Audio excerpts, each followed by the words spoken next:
आपके साथ उन्नति भटनागर। बुलेटिन की शुरुआत महत्वपूर्ण खबर के साथ, जहां उत्तर प्रदेश में योगी सरकार ने भ्रष्टाचार के खिलाफ एक बार फिर नो नॉनसेंस स्टैंड लिया है। जहां सत्ता के गलियारों से लेकर दफ्तरों की फाइलों तक साफ संदेश है, नियम तोड़ोगे कीमत चुकानी पड़ेगी। योगी सरकार ने संपत्ति का ब्यौरा जमा न करने वाले करीब 68,000 सरकारी कर्मचारियों की सैलरी रोक दी है। यह कोई चेतावनी नहीं, सीधा एक्शन है। दरअसल सरकार ने सभी सरकारी कर्मचारियों से उनकी चल अचल संपत्ति का पूरा विवरण मांगा था। समय सीमा तय थी, मुख्य सचिव के स्पष्ट आदेश थे, लेकिन इसके बावजूद हजारों कर्मचारियों ने आदेश को नजरअंदाज किया। नतीजा सैलरी पर ब्रेक। सरकार का 2 टूक आदेश है, जब तक संपत्ति का ब्यौरा नहीं तब तक वेतन नहीं।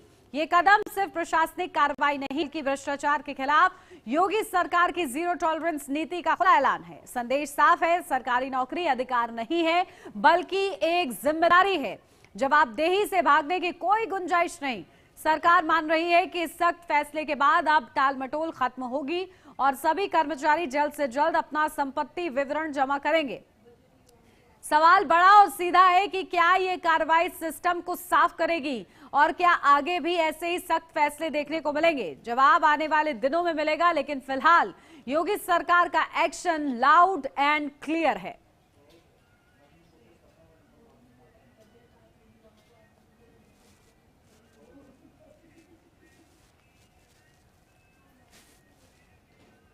और चलिए इसी पर चर्चा करते हैं। हमारे साथ खास मेहमान जुड़ गए हैं, वेद प्रकाश वरिष्ठ पत्रकार हैं, वो हमारे साथ जुड़ गए हैं। वेद प्रकाश जी, बहुत स्वागत आपका।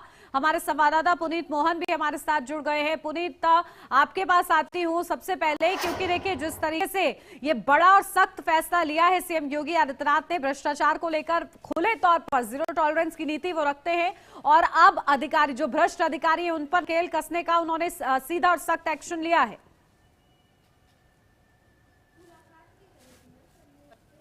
प्रदेश की योगी सरकार 2017 से ही लगातार जीरो टॉलरेंस की नीति पर काम कर रही है। ऐसे में कर्मचारियों को, जो सरकारी कर्मचारी हैं राज्य सरकार के, उनको अपनी संपत्ति का ब्यौरा मानव संपदा पोर्टल पर अपलोड करना था। इसके लिए कई बार टाइम भी बढ़ाया गया, लेकिन जो 2025 की संपत्ति का ब्यौरा था वो लास्ट अल्टीमेटम था कि 31 जनवरी तक जमा कर देना चाहिए। उत्तर प्रदेश सरकारी कर्मचारी आचरण नियमावली 1956 की धारा 24 के तहत 8,66,621 कर्मचारियों को अपनी संपत्ति का ब्यौरा पोर्टल पर अपलोड करना था। लेकिन देखिए उन्नति, इसमें से 68,000 से भी ज्यादा, यानी 68,000 कुछ ऐसे कर्मचारी हैं जिनको अपनी सैलरी की चिंता ही नहीं है। उन्होंने अल्टीमेटम के बावजूद मानव संपदा पोर्टल पर अपनी संपत्ति का ब्यौरा अपलोड नहीं किया है, जिसके चलते अब उनकी सैलरी रोकी जाएगी। मुख्य सचिव एसपी गोयल ने इसके आदेश सभी विभागों के प्रमुख सचिव को जारी कर दिए हैं। सबसे पहले अपने दर्शकों को बता दें कि किन विभागों में बैठे ऐसे लोग हैं जिनको अपनी सैलरी की ही चिंता नहीं है। सरकार के लाख बार कहने के बावजूद वो लगातार इस बात की अनदेखी कर रहे हैं और अपनी संपत्ति का ब्यौरा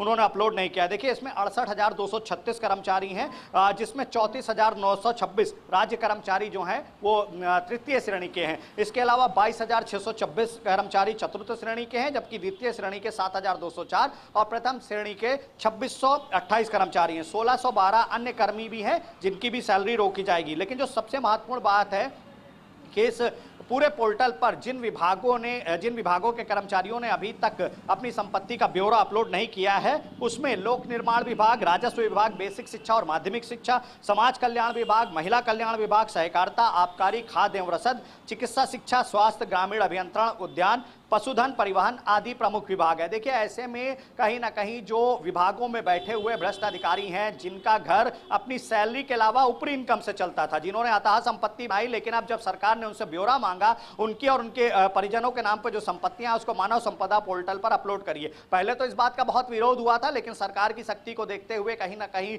मजबूरी बन गई थी कि अब इसे अपलोड करना ही पड़ेगा। ऐसे में ज्यादातर लोगों ने अपलोड किया, लेकिन 68,236 लोग ऐसे भी हैं जिनको इस बात की कोई फिक्र नहीं है कि उनकी सैलरी आएगी या नहीं आएगी। 31 जनवरी तक लास्ट डेट थी अपनी संपत्ति का ब्यौरा मानव संपदा पोर्टल पर अपलोड करने की, जो नहीं करी इन लोगों ने। अब इनकी फरवरी में आने वाली सैलरी रुकेगी। सैलरी रोकने के साथ साथ अगर ये फिर भी संपत्ति का ब्यौरा अपलोड नहीं करेंगे तो आगे इनके ऊपर विभागीय कार्रवाई भी करी जाएगी। जी बिल्कुल वेद प्रकाश जी, देखिए अगर ब्यौरा नहीं तो वेतन भी नहीं, ये फॉर्मूला कितना कारगर साबित होगा नकेल कसने के लिए उन लोगों पर जो भ्रष्टाचार में संलिप्त हैं?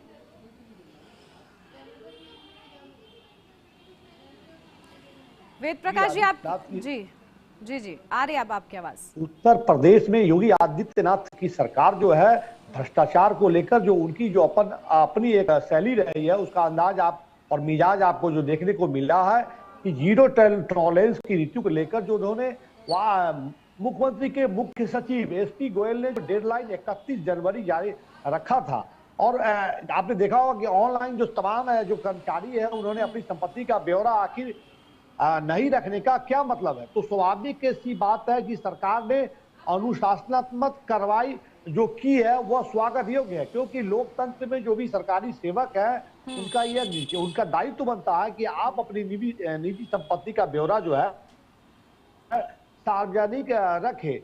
आपने देखा होगा कि शुरू से ही आपने देखा है कि उत्तर प्रदेश की सरकार भ्रष्टाचार को लेकर काफी गंभीर रही है, और ऐसे में इस तरह 68,000 कर्मचारियों के वेतन पर रोक लगा देना मैं समझता हूं कि आवाम के लिए, आम आदमी के लिए एक सुखद संकेत है कि सरकार वो भ्रष्टाचार पर नकेल कसने को लेकर कितनी संजीदा है। खासकर उत्तर प्रदेश में देखेंगे, क्या वो भ्रष्टाचार हो, अपराध हो, सरकार की जो नीति रही है वो जीरो टॉलरेंस की जो नीति है वो काफी स्वागत योग्य कदम है।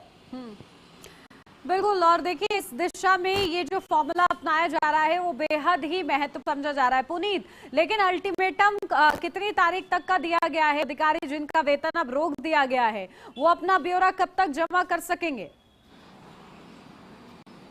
देखिए, उन्नति डेडलाइन इसकी 31 जनवरी थी और बहुत से अधिकारी यानी 68,236 कर्मचारी और अधिकारी ऐसे जिन्होंने अपनी संपत्ति का ब्यौरा अपलोड नहीं किया। फिलहाल जब वो अपनी संपत्ति का ब्यौरा अपलोड कर देंगे तो जनवरी माह की सैलरी जो फरवरी को यानी कि आज 2 फरवरी है और कल संडे था, ऐसे में जो आज सैलरी आनी थी वो नहीं आई, लेकिन संपत्ति का ब्यौरा अपलोड करने के बाद उनको सैलरी दे दी जाएगी। अगर वो ऐसा नहीं करे तो उनके खिलाफ विभागीय कार्रवाई होगी। अगर हम डेडलाइन की बात करें तो डेडलाइन समाप्त हो चुकी है, ब्यौरा अपलोड करना ही होगा और जब तक ब्यौरा अपलोड नहीं होगा तब तक सैलरी नहीं मिलेगी, ऐसे आदेश सचिव ने जारी किए हैं। फिलहाल कुछ राज्य कर्मचारियों के संगठन है जो इसको लेकर के गहरी नाराजगी जता रहे हैं। उनका साफ तौर पे कहना है कि सरकार कर्मचारियों से तो उनकी संपत्ति का ब्यौरा मांगती है, लेकिन कई ऐसे भ्रष्ट लोग हैं, कई ऐसे मंत्रियों का भी ब्यौरा मांगना चाहिए जिनकी संपत्तियां बढ़ गई, कई ऐसे नेताओं का भी ब्यौरा मांगना चाहिए जिनकी संपत्तियां बढ़ गई। क्या केवल कर्मचारियों को ही टारगेट किया जा रहा है? फिलहाल जिस तरीके से योगी आदित्यनाथ की सैलरी रही है सुबह शुरू से ही काम करने की, आप देखिए कि जीरो टॉलरेंस को लेकर के तमाम नियम उन्होंने बनाए। भ्रष्टाचार समाप्त करने के लिए डिजिटलाइजेशन को बढ़ावा दिया गया। आप देखिए कि जो छोटी तहसीलें होती थी जहां पर लेखपाल इत्यादि कानून को इत्यादि बिना पैसे लिए काम नहीं करते थे, उस अवस्था को बदला, वहां पर डिजिटल को बढ़ावा दिया ताकि घर बैठे लोग काम करा सके और ऐसे में उनको वहां मिलने न जाना पड़े। वो काफी हद तक लगाम लगाई कि लोगों को कहीं भी अपना काम कराने के लिए ऊपर से पैसे ना देने पड़े। फिलहाल तरीके का ये मैसेज है, 68,236 कर्मचारियों की सैलरी रोकी गई है। ये अपने आप में एक बहुत बड़ा मैसेज सरकार की तरफ से कर्मचारियों को दिया गया है कि अगर सरकार की बात नहीं मानेंगे, भ्रष्टाचार को सरकार बढ़ावा नहीं देने देगी, इसके लिए भले उनकी सैलरी रोकनी पड़े, सरकार इस कदम के लिए तैयार है और सरकार ने ये किया है। ऐसे लोगों की सैलरी रोकी गई है। जी बिल्कुल, देखिए सख्त कदम इससे जा रहा है। वेद प्रकाश जी, देखिए क्योंकि लगातार विपक्ष भी इसी को लेकर सवाल रहा है और कहीं ना कहीं ये कहता है कि बहुत ही सेलेक्टिव कार्रवाई सीएम योगी आदित्यनाथ करते हैं, लेकिन जो उनकी कार्यशैली है और जिस तरीके के वो एक्शंस ले रहे हैं वो जस्टिस के विपरीत है, क्योंकि वो भ्रष्ट अधिकारियों पर भी नकेल कसने का प्लान तैयार कर बैठे हुए हैं।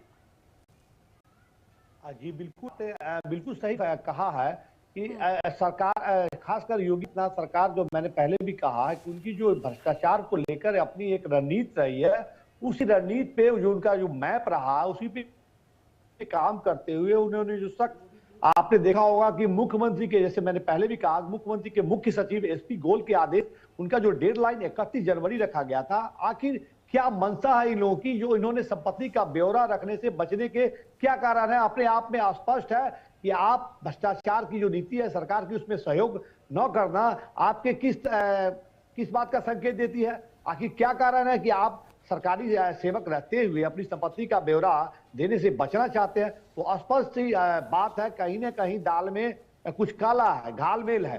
तभी तो सरकारी संपत्ति का ब्यौरा देने से जो सरकारी सेवक अगर बचना चाह रहे हैं, अगर ये इस तरह की शुरुआत करते हैं तो सरकार को क्या मैसेज जाएगा, या आम आदमी जो है उनके प्रति क्या मैसेज जाएगा कि सरकारी सेवक अपनी संपत्ति का ब्यौरा देना क्यों नहीं चाहते हैं? आपने देखा होगा कि सरकारें जो है भ्रष्टाचार को लेकर जो शुरुआत तो कहीं ना कहीं आप अपने अपने आप को बचाने के लिए ये कहना कि ये कार्रवाई सेलेक्टिव है, मैं समझता हूं शुरुआत अगर आपने देखा होगा वहां जो तमाम राजनीतिक दलें हैं उनमें भी अगर भ्रष्टाचार की अगर कहीं भी कोई संकेत मिले हैं तो सरकार बहुत संजीदा तरीके से उस पर काम, उत्तर प्रदेश सरकार आपने देखा होगा खासकर भ्रष्टाचार और अपराध को लेकर गंभीर रही है। बिल्कुल, और देखिए यही उद्देश्य सरकार के नजर आते हैं, क्योंकि ये निश्चित करना कि ये जो सरकारी नौकरियां हैं वो केवल सुविधा लेने के लिए नहीं है बल्कि आपकी जिम्मेदारी भी बनती है। अधिकार और कर्तव्य दोनों समन्वय और संतुलन बहुत ही लोकतंत्र के लिए, स्वस्थ परंपरा के लिए बहुत अति आवश्यक है। इसी बातों के मद्देनजर मैं समझता हूं कि आप अपने ही मुख्यमंत्री के आदेश का उल्लंघन करते हुए जो डेडलाइन है उस क्या आपत्ति है अपनी संपत्ति को सार्वजनिक जीवन में रखने के क्या बहाने हो सकते हैं? स्पष्ट ही बात है कि आप भ्रष्टाचार को लेकर जो सरकार की नीति है उसमें आप सहयोग से बचने का क्या कारण है? क्या आप भ्रष्टाचार को लेकर आप भ्रष्टाचार के साथ आना चाहते हैं? तो ये तो संभव नहीं है। योगी आदित्यनाथ के रहते हुए मैं समझता हूं उत्तर प्रदेश सरकार में कोई भी अगर सरकारी सेवक इस तरह के सहयोग से नहीं बच सकते हैं। अगर आप अपने अधिकारों को समझते हैं तो अपने कर्तव्य के प्रति भी आपको उतनी ही संजीदगी से सरकार के साथ कदम ताल करने चाहिए। बिल्कुल, और देखिए ये हर एक कर्मचारी की जिम्मेदारी बनती है। फिलहाल अब इस एक्शन के बाद कितना तत्परता देखने को मिलती है देखना होगा पुनीत, लेकिन क्योंकि देखिए सिर्फ लिस्ट इसलिए नहीं बनाई जा रही है कि आप बस अपना ब्यौरा दे दीजिए, क्या उसकी मॉनिटरिंग भी होगी प्रॉपर और उसके आधार पर आगे की भी कार्रवाई?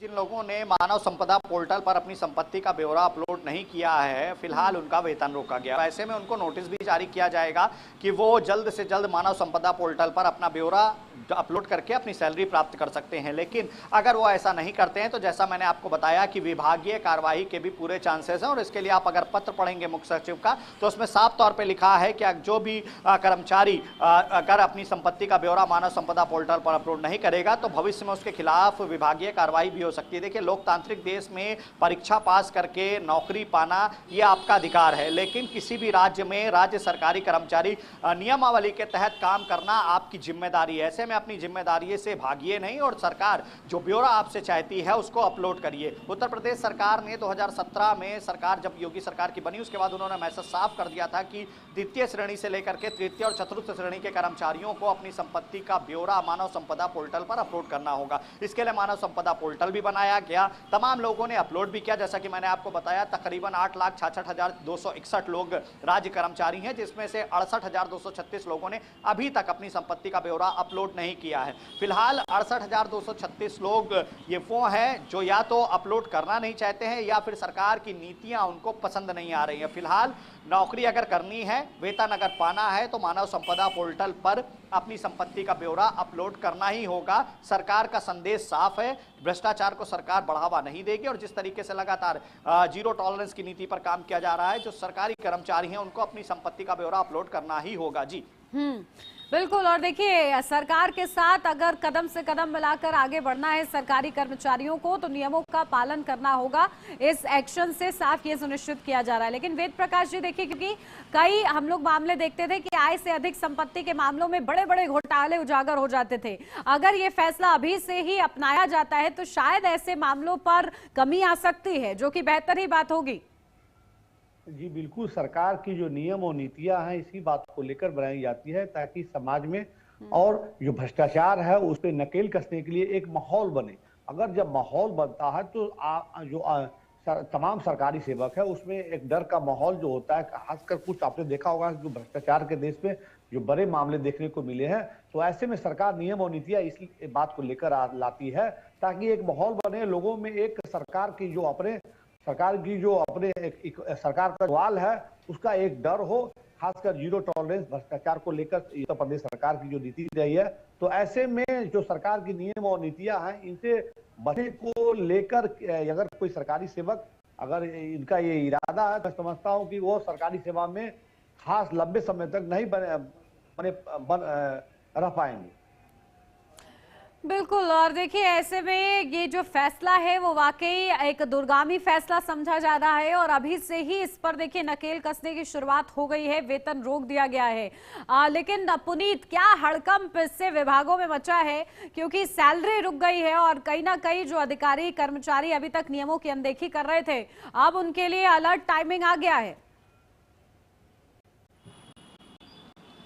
देखिए, सीधे तौर पे जिस तरीके से उन्नति सरकार ने फैसला लिया कि 8,000 से ज्यादा कर्मचारियों की सैलरी रोकी जाएगी, राज्य कर्मचारियों के जो कोई इकाई संगठन है वो खासा नाराज है। उनका साफ तौर पे कहना है कि निचले स्तर के जो अधिकारी हैं, यानी कि द्वितीय चतुर्थ श्रेणी के जो कर्मचारी हैं, उनको टारगेट किया जा रहा है। सुगबुगाहट तेज है। सचिवालय में कहीं ना कहीं कर्मचारी आपस में बातचीत करते हुए इस बात को कहते नजर आते हैं कि हमारे ऊपर दबाव बनाया जा रहा है। लेकिन सबसे बड़ी बात समझिए, यहाँ चिंता सैलरी की नहीं है, यहाँ अपनी संपत्ति का ब्यौरा अपलोड करना है मानव संपदा पोर्टल पर। यह सबसे बड़ी चिंता बनी हुई है। ऐसे में कहीं ना कहीं सरकार की नजर में ना वो आ जाएं और भविष्य में उनका जो ट्रांसफर होना है या पोस्टिंग होनी है या प्रमोशन होना है, उस पर कहीं सरकार नकेल ना कस दे। इसको लेकर के तमाम चिंताएं राज्य कर्मचारियों में देखी जा रही है। और आप इस बात को समझिए कि अगर 8,66,621 लोगों में से 68,236 लोग मानव संपदा पोर्टल पर अपलोड नहीं करते हैं अपनी संपत्ति का ब्यौरा, तो इसके पीछे कोई ना कोई कारण जरूर होगा। फिलहाल अब जब मजबूरी बन गई है कि संपत्ति का ब्यौरा अपलोड करना ही होगा, ऐसे में सुगबुगाहट तेज है, लेकिन चाहकर के भी कुछ नहीं कर सकते। संपत्ति का ब्यौरा अगर अपलोड नहीं करेंगे तो भविष्य में विभागीय कार्यवाही भी होगी। बिल्कुल। और क्या पुनीत, इस संबंध में विभागाध्यक्षों को भी जिम्मेदारी दी गई है कि वो अपने विभाग से जुड़े हुए जो कर्मचारी हैं उनको इसके प्रति जागरूक करें?